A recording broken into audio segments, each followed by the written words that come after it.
نحمده ونصلي على رسوله الكريم أما بعد فأعوذ بالله من الشيطان الرجيم بسم الله الرحمن الرحيم والأنعام خلقها لكم فيها دفء ومنافع ومنها تأكلون وقال الله تبارك وتعالى أحلت لكم بهيمة الأنعام اللهم صل على سيدنا محمد وعلى آل سيدنا محمد وبارك وسلم۔ محترم سامعین کرام،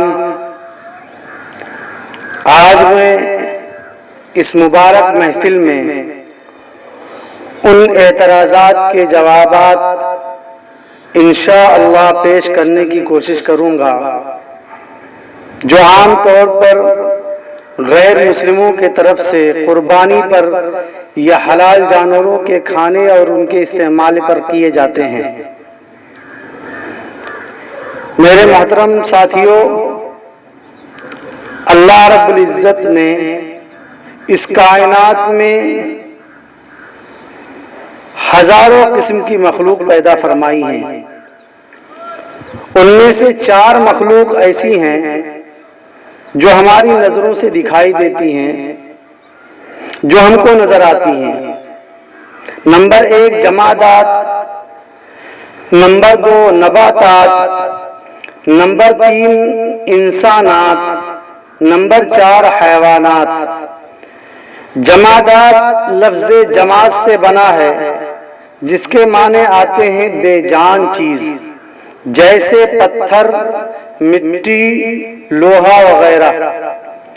دوسری چیز ہے نباتات۔ نباتات لفظ نبات سے بنا ہے جس کے معنی آتے ہیں اگنے والی چیز، یعنی جس کے اندر خود سے پلنے بڑھنے کی صلاحیت ہو، جیسے گھاس پھوس، پیڑ پودا وغیرہ۔ تیسری چیز ہے انسانات۔ انسان لفظ انس سے بنا ہے جس کے معنی آتے ہیں پیار و محبت کرنے والا۔ اس سے معلوم یہ ہوا کہ جس انسان کے اندر خالق سے یا مخلوق سے محبت نہ ہو وہ انسان اپنے آپ کو انسان کہلانے کا حقدار نہیں۔ چوتھی چیز ہے حیوانات۔ حیوانات لفظ حیوان سے بنا ہے جس کے معنی آتے ہیں جاندار چیز، یعنی جس کے اندر خود سے پلنے بڑھنے، چلنے پھرنے اور کھانے پینے کی صلاحیت ہو، جیسے گائے، بیل، بھینس، شیر، چیتا، کتا، بلی وغیرہ۔ پھر ان حیوانات کی، ان جانوروں کی 2 قسمیں ہیں۔ ایک وہ جانور ہیں جن کے دانت اللہ رب العزت نے نوکیلے بنائے ہیں، ایسے جانور گوشت کا استعمال کرتے ہیں۔ یہ جانور پنجوں سے شکار کرتے ہیں اور پنجوں ہی سے پکڑ کر کھاتے ہیں، جیسے شیر، چیتا، کتا، بلی وغیرہ۔ ایسے جانوروں کو گوشت خور اور جن کو ہندی میں مانساہاری جانور کہتے ہیں۔ دوسرے وہ جانور ہیں جن کے دانت اللہ رب العزت نے چپٹے بنائے ہیں۔ یہ جانور پتے دار چیزیں کھاتے ہیں۔ ایسے جانور کھاتے وقت صرف اپنے ہونٹ اور دانتوں کا استعمال کرتے ہیں، جیسے گائے، بیل، بھینس، بکری وغیرہ۔ لہذا ایسے جانوروں کو سبزی خور اور جن کو ہندی میں شاکاہاری جانور کہتے ہیں۔ لیکن اللہ رب العزت نے انسانوں کو 2 طرح کے دانت دیے ہیں، ایک نوکیلے اور دوسرے چپٹے، تاکہ انسان دونوں طرح کی چیزیں استعمال کر سکے، گوشت بھی کھائے اور سبزی بھی استعمال کر سکے۔ اور دوسری بات یہ ہے کہ اللہ رب العزت نے سبزی خور جانوروں کے معدوں میں صرف گھاس پھوس اور پتوں والی خوراک ہضم کرنے کی طاقت رکھی ہے۔ اگر ان کو گوشت کھلایا جائے تو وہ ہضم نہیں کر سکیں گے۔ اسی طرح گوشت خور جانوروں کے معدوں میں اللہ رب العزت نے صرف گوشت ہضم کرنے کی صلاحیت رکھی ہے، جبکہ اللہ رب العزت نے انسان کے معدوں میں دونوں طرح کی چیزیں یعنی سبزی اور گوشت دونوں ہضم کرنے کی طاقت رکھی ہے تاکہ انسان دونوں طرح کی چیزیں استعمال کر سکے۔ میرے دوستو، گوشت میں مکمل طور پر وٹامن پائی جاتی ہے، گوشت میں وٹامن بی پائی جاتی ہے، اور اسی وٹامن بی کی وجہ سے انسان کے دل و دماغ اور جسم کو چست، درست اور تندرست رکھنے میں بڑی مدد ملتی ہے۔ اور یہ بات یاد رکھیے، جو طاقت جسم میں گوشت سے پیدا ہوتی ہے وہ سبزی کھا کر پیدا نہیں ہو سکتی۔ گوشت کے فائدوں کو سامنے رکھتے ہوئے آج دنیا کا کوئی بھی سائنسداں یا دنیا کا کوئی بھی ڈاکٹر اس کے کھانے پر اعتراض نہیں کرتا اور نہ ہی اس پر پابندی لگاتا ہے، اور نہ ہی کسی بھی دھرم میں اس کو کھانے سے منع کیا گیا ہے۔ یہاں تک کہ ہندو دھرم کی مذہبی کتابوں میں گوشت کھانے اور قربانی کرنے کا ثبوت ملتا ہے، اور یہ واقعہ ہم سب جانتے ہیں، اور یہ واقعہ بہت مشہور ہے کہ جب رام جی شکار کھیلنے گئے تھے تو راون سیتا کو لے کر چلا گیا تھا، ان کو اٹھا لے گیا تھا۔ رام جی شکار کھیلنے گئے تھے، اس سے پتہ چلا کہ رام جی بھی شکار کھیلا کرتے تھے، اور جانوروں کا شکار وہی کرتا ہے جو جانور کا گوشت کھاتا ہے۔ دوسرے، جب رام کو 14 سال تک بنواس دیا گیا تھا تو وہاں ان کا گزر بسر جنگل کے پھل پھول اور شکاری جانوروں پر ہی ہوتا تھا، اور اس کا ثبوت بھی ان کی کتابوں میں ملتا ہے۔ اسی طرح ایودھیا کھنڈم بھاگ نمبر 20، 26 اور 46 میں بھی رام کے گوشت کھانے کا ثبوت ملتا ہے۔ رامائن میں رام اور سیتا کے ہرن کا شکار کرنے کا یعنی جیو ہتیا کرنے کا ثبوت ملتا ہے۔ اسی طرح مہابھارت انوشاسن پروا بھاگ نمبر 88 میں یدھشٹر اور پتیم کے درمیان بات چیت سے پتہ چلتا ہے کہ وہ مردوں کے نام پر جانوروں کو ذبح کر کے ان کی آتما کو شانتی پہنچاتے تھے۔ اسی طرح منو سمرتی کے باب نمبر 5 لائن نمبر 39-40 میں لکھا ہے کہ خدا نے قربانی والے جانوروں کو خود قربانی کے لیے پیدا کیا ہے۔ خدا نے قربانی والے جانوروں کو خود قربانی کے لیے پیدا کیا ہے، لہذا ان کی قربانی کرنا انہیں ہلاک کرنا نہیں کہلائے گا۔ میرے دوستو، یہ معلوم یہ ہوا کہ ہندو دھرم میں بھی جیو ہتیا، قربانی کرنے اور گوشت کھانے کا ثبوت ملتا ہے۔ دوسری بات، جانوروں کو ذبح کر کے کھا لینا جہاں انسانی آبادی کے لیے مفید ہے، وہی جانوروں کے حق میں بھی بہتر ہے۔ جانوروں کے حق میں اس لیے بہتر ہے کہ جانور کچھ عرصے بعد بوڑھے اور چلنے پھرنے میں بھی معذور ہو جاتے ہیں۔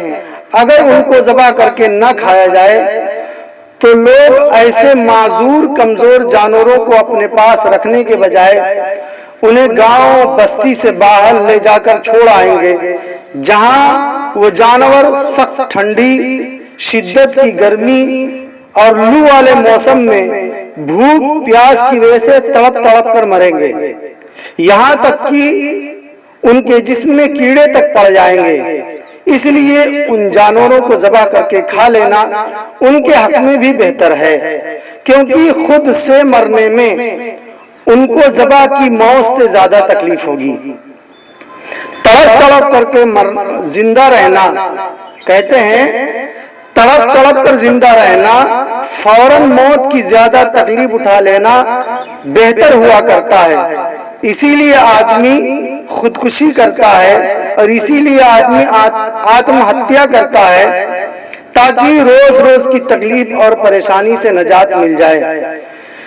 میرے دوستو، جانوروں کو ذبح کر کے کھا لینا انسانی آبادی کے لیے بھی اس لیے مفید ہے کہ برتھ کنٹرول، فیملی پلاننگ ان جانوروں میں تو ہوتی نہیں ہے۔ جیسے آج کل لوگ نعرہ لگاتے ہیں، ہم دو ہمارے دو، شیر کا بچہ ایک ہی اچھا، اس جیسے نعرے تو انسانی آبادی کو کم کرنے کے لیے لگائے جا رہے ہیں، مگر جانوروں میں فیملی بنانی نہیں ہو سکتی۔ وہ کم وقت میں 5-7 مہینوں میں بچہ پیدا کرتے ہیں۔ اگر ان کو ذبح کرنا چھوڑ دیا جائے تو ان کی آبادی انسانوں کے مقابل میں اتنی زیادہ ہو جائے گی کہ ہر طرف جانور ہی جانور نظر آئیں گے۔ پھر کھیت کھلیان کو بچانا، باغیچوں کو محفوظ رکھنا، راستوں اور سڑکوں سے گزرنا ہمارے لیے بہت مشکل ہو جائے گا، اور نہ جانے اس طرح کے کتنے مسائل ہمارے سامنے کھڑے ہو جائیں گے۔ اس سے معلوم یہ ہوا کہ جانوروں میں توازن اور ڈسپلن باقی رکھنے کے لیے ان کو ذبح کر کے کھا لینا انسانی آبادی کے لیے بہت بہتر ہے۔ جس طرح جانوروں میں ڈسپلن باقی رکھنے کے لیے اللہ رب العزت نے شیر اور چیتوں کو پیدا فرمایا ہے، اور جس طرح سے پانی کے کیڑوں میں ڈسپلن باقی رکھنے کے لیے اللہ تعالیٰ نے مچھلیوں کو پیدا فرمایا ہے، اور مچھلیوں میں ڈسپلن باقی رکھنے کے لیے اللہ رب العزت نے انسانوں کو پیدا فرمایا ہے، اور جس طرح سے خشکی کے کیڑے مکوڑوں میں ڈسپلن باقی رکھنے کے لیے اللہ رب العزت نے چڑیوں اور شکاری پرندوں کو پیدا فرمایا ہے، اسی طرح سے خشکی اور طری کے جانوروں میں ڈسپلن باقی رکھنے کے لیے اللہ رب العزت نے ہم انسانوں کو ان کے کھانے کا حکم دیا ہے۔ چنانچہ اللہ رب العزت قرآن کریم میں ارشاد فرماتے ہیں، احلت لکم بہیمۃ الانعام، کہ تمہارے لیے گائے، بیل، بھینس، بکری وغیرہ کو حلال کیا گیا ہے۔ دوسری جگہ اللہ رب العزت ارشاد فرماتے ہیں، والانعام خلقها لکم فیہا دفء ومنافع ومنہا تأکلون، ہم نے تمہارے لیے جانور پیدا کیے جن میں تمہارے لیے پوشاک بھی ہے اور خوراک بھی۔ اب آئیے ہم ان لوگوں کی باتوں پر غور کرتے ہیں جو یہ کہتے ہیں کہ جیو ہتیا کرنا مہا پاپ ہے، اور ان لوگوں کی زندگی کا بھی جائزہ لیتے ہیں جو بہت زور شور سے گوشت کھانے کی مخالفت اور سبزی کھانے کی حمایت میں نعرے لگاتے ہیں۔ میرے ساتھیوں، یہاں رک کر کے ایک بات سمجھنے کی ضرورت ہے۔ آج سائنس جس چیز کو بڑے زور شور سے بیان کر رہی ہے، اس چیز کو اللہ رب العزت نے آج سے 1400 سال پہلے قرآن کریم میں بیان فرما دیا تھا۔ اللہ رب العزت ارشاد فرماتے ہیں، وَإِن مِّن شَيْءٍ إِلَّا يُسَبِّحُ بِحَمْدِهِ، یعنی دنیا کی ہر چیز اللہ رب العزت کی تسبیح بیان کرتی ہے۔ آج عالمی سطح پر سائنسدانوں نے بھی یہ بات مان لی ہے کہ ہر ہری بھری چیز میں، پیڑ پودوں میں، گھاس پھوس اور ساگ سبزی میں بھی جان ہوتی ہے۔